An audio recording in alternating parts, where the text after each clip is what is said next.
You know those moments where confidence shows up, but preparation absolutely does not. This is one of those moments. Picture this: bright lights, impeccably clean shelves, and just endless. Endless rows of products with names that all sound incredibly expensive. And right there, in the middle of it all, Sephora. Now, just add one tiny, insignificant detail to this picture. No glasses. That is exactly how this whole saga begins. Oh, a little update from me. That's the voice in my head trying to sound casual, almost relaxed. But the situation, it is anything but. Because let me tell you, walking into a Sephora without your glasses isn't just shopping, it's a challenge. It's a test of will. It's basically a game of Jeopardy. But all the categories are skincare, and the only thing at stake is your pride. So, welcome to the first ever episode of I'm in Sephora without my glasses. And right away, the game starts. Let's go. I'll take I'm in Sephora without my glasses for 600. 600 what? 600 confidence points. Units of emotional strength? Nobody knows. But we're playing anyway, and we're playing to win. Somewhere between the aisles, I find myself squinting at a label. Is that a moisturizer? A cleanser? Or is it a really fancy candle pretending to be skincare? It's impossible to tell. The words just blur together into one long, expensive-looking smudge. Letters melt into abstract shapes. And suddenly, TikTok enters the chat. My brain just goes, that's apparently morning shit on TikTok. Apparently. Because when you can't see clearly, everything becomes apparently. Apparently this product is trending. Apparently that one works miracles. Apparently everyone else in this store knows exactly what they're doing, and I'm just here, navigating by vibes alone. But you don't stop. You can't stop. You keep going because we're not quitters. Next up, I'll take I'm in Sephora without my glasses for 800. Alex, the difficulty is increasing. The shelves are getting shinier. The packaging is getting more minimalist, more chic. And the font? Oh, the font is getting smaller. It's always getting smaller. It's like a personal attack. So, back to Sephora. As if we ever really left. I'm moving down the aisle, guided by pure instinct. Colors, shapes, familiar logos that feel like old friends whose faces I can't quite make out. But I trust them anyway. You know the feeling. Then a name cuts through the blur. Stella. Okay, Stella. A contestant steps up. A question hangs in the air. I'm holding this tool. It's metal. It's curved. It's something I've definitely seen before, but have never really looked at with any intention. What is an eyelash curler? A beat of silence? And then, right, correct. A small victory. A tiny, shining moment of clarity in a very, very blurry world. You can almost feel the confidence coming back. I'm getting the hang of this. But let's not get too comfortable. Because the final round, I'm in Sephora without my glasses for 1,000, is still waiting. Wish me luck.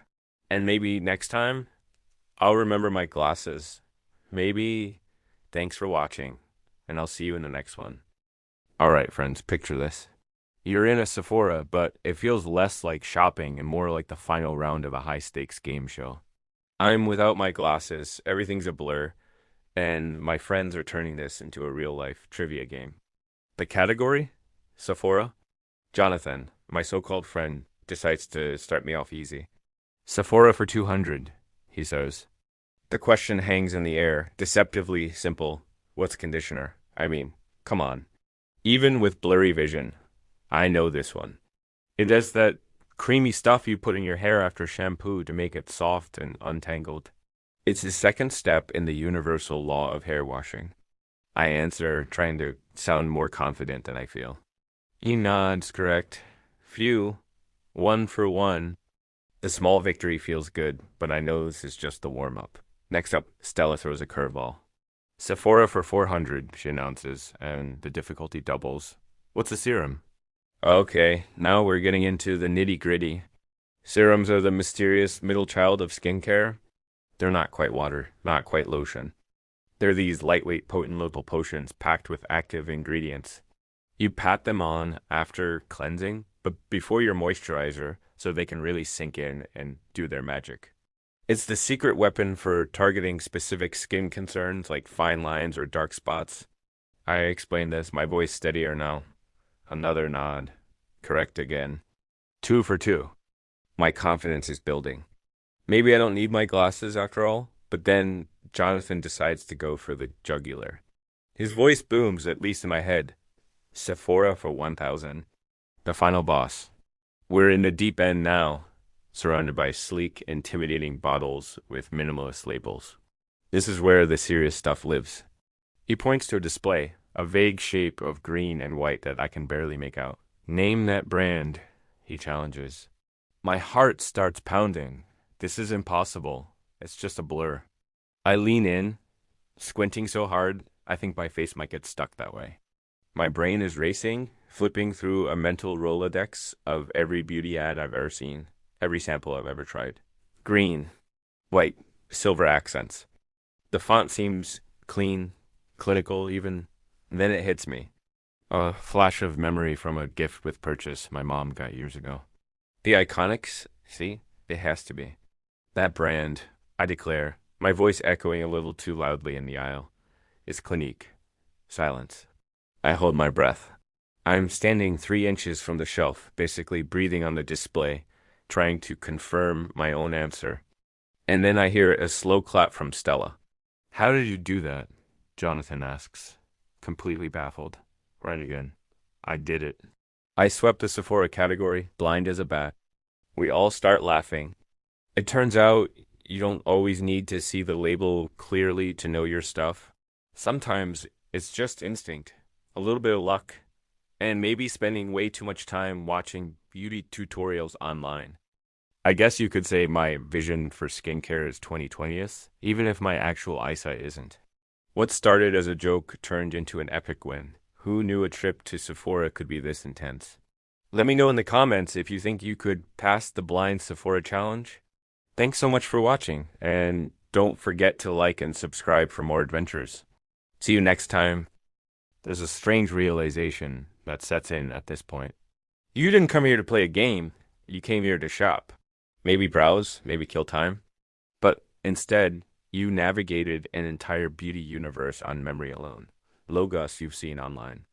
Words you've heard influencers say with confidence. Products you recognize not by label but by reputation. Without glasses, everything blends together. But somehow that makes the experience clearer. You're not distracted by claims. You're not reading fine print. You're just answering questions. And winning, there's something oddly freeing about that. No pressure to choose the right thing. No second-guessing ingredient lists you can't pronounce. Just vibes and guesses, educated ones, but still guesses. You imagine the Jeopardy board one last time. All the values filled. All the questions answered. I'm in Sephora without my glasses. Not a warning. Not a complaint. A category. And honestly, a strong one. Because there's plenty more Jeopardy where that came from. So let's back up a little. How did we even get here? Well, it started with a simple, impulsive decision. You know the kind? You're running errands, minding your own business, and then you see it. The black and white stripes. The glowing sign. It's a beacon. A siren call for anyone who has ever watched a Get Ready With Me video. Sephora. And you think, I'll just pop in for a second. Just to look. Famous last words, right? But today was different. Today, I left my glasses in the car. A minor inconvenience, you'd think. But in the world of beauty, where tiny text and subtle shade differences are everything, it's like entering a high-stakes competition with a major handicap. Walking through those automatic doors, the world transforms. It's a blur of color and light.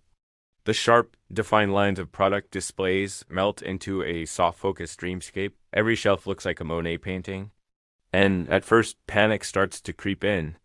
How am I supposed to find anything? How will I tell the difference between radiant glow and matte perfection when all I see are blobs? But then, something amazing happens. Your other senses, your other forms of knowledge, they kick into high gear. It's like a superpower you didn't know you had. Your brain starts cross-referencing years of passively absorbed information. That distinct, Squat little pot with the frosted lid. Oh, that's the drunk elephant, Lala Retro Cream. You know it not because you can read the label, but because you've seen it on 100 different vanities on Instagram. That sleek black tube with the gold band? That's the NARS concealer. No reading required. The shape is iconic. You start moving through the aisles with a weird sense of confidence. It's not about seeing, it's about recognizing. It's pattern recognition. That bright pink bottle that's almost offensively vibrant has to be from Glow Recipe. That minimalist white packaging with the simple black font. The ordinary, no doubt. You find yourself playing this game, identifying products based on their silhouette, their color scheme, the little corner of the logo you can make out. You reach for a foundation, not because you can read the shade name, but because you remember the exact spot on the second shelf where your shade usually lives. It's muscle memory. Retail muscle memory. You're not shopping anymore. You're on a scavenger hunt where all the clues are stored in your subconscious. And it's not just about the products themselves, it's about the language. You overhear a conversation next to you. Someone mentions Bakuchiel. Your brain lights up. Retinol alternative, it supplies. Someone else is asking for a hydrating serum with hyaluronic acid. Your mind immediately pictures 3 different blue bottles you've seen reviewed online. You're not just visually impaired. You're an oracle channeling the collective wisdom of the entire beauty community. You can't read the ingredients, but you know what they do. You know which brands are clean, which are viral, and which are dermatologist recommended, all without deciphering a single word. It's a completely different way of experiencing the store. It is less about the science on the box and more about the culture surrounding it. You're not a consumer. You're an anthropologist studying the artifacts of a very well-moisturized tribe. The final boss, of course, is the checkout line. The little displays of miniature products, the travel size section. This is where they get you. This is the impulse buy gauntlet. But without your glasses, it's just a pleasant blur of tiny, colorful shapes. The danger is neutralized. You can't be tempted by a cute little bottle if you can't tell what it is. You make it to the register, your chosen items in hand, feeling victorious. You've successfully navigated the labyrinth. You face the challenge and emerge triumphant. The cashier asks if you found everything okay, and you just smile. Yes, you say, with the quiet confidence of someone who just aced a test they didn't even know they were taking. As you walk out, blinking in the bright sunlight, you realize you didn't just buy a few things.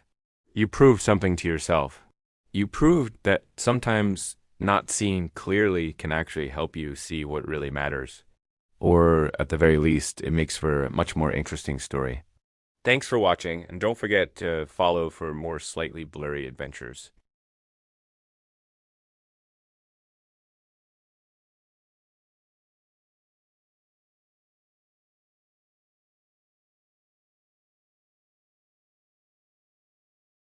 The shelves are still these perfect, glossy black lines, just jam-packed with promises and shiny little boxes. All those little testers are sitting there, perfectly untouched, almost daring you to try them. And the lighting, oh, the lighting is still that magical, flattering glow that makes everyone look just a little bit better than they actually feel. It's like a real-life Instagram filter.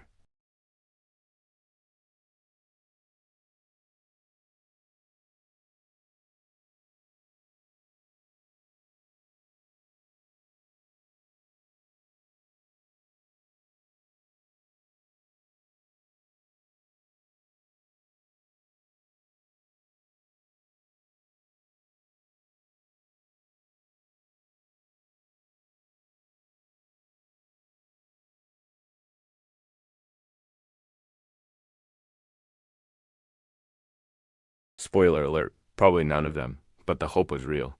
I'd spend hours swatching, comparing, and agonizing over every tiny decision. It felt like a high-stakes exam where the only subject was my own face. Getting it wrong felt like a personal failure. Dramatic? Yes, but also kinda true. This time, though, it was different. I found myself just browsing, not hunting. I was looking at things with a sense of curiosity, not desperation. There wasn't this frantic need to find the perfect product that would solve all my problems. I was just enjoying the experience. And then it hit me. Over the past few years, through all the ups and downs, I've proven something really important to myself. You don't need perfect vision to recognize what you already know deep down. You don't need absolute clarity to participate in your own life. Think about it. We're so often taught that we need all the facts, all the information before we can make a move. We need to see the full picture, but life doesn't work that way, does it? The full picture is rarely available. Whether you're choosing a foundation, a career path, or a partner, you're always working with incomplete data. There's always an element of the unknown. And for a long time, that uncertainty terrified me. I thought it meant I wasn't ready, that I needed to do more research, more everything. But what if that's not the point? Sometimes you just need confidence. Confidence in your own judgment, in your own taste, in your own intuition, and you need a willingness to just guess, to take a leap of faith, to try something out and see what happens. Maybe that's the real takeaway from all of this.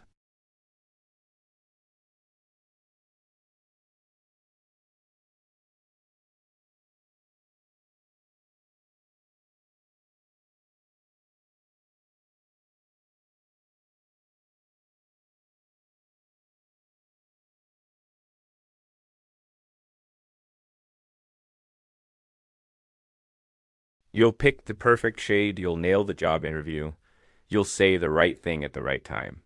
It feels amazing, like you've cracked the code to the universe. And then there are other days, the days you just have to guess. You take your best shot, cross your fingers, and hope for the best. Sometimes it works out, and sometimes it's a total mess. That glitter eyeshadow you thought was a good idea. Maybe not so much in the harsh light of day, but you learn, you adapt. And then every once in a while, there are the best days of all. The days you surprise yourself.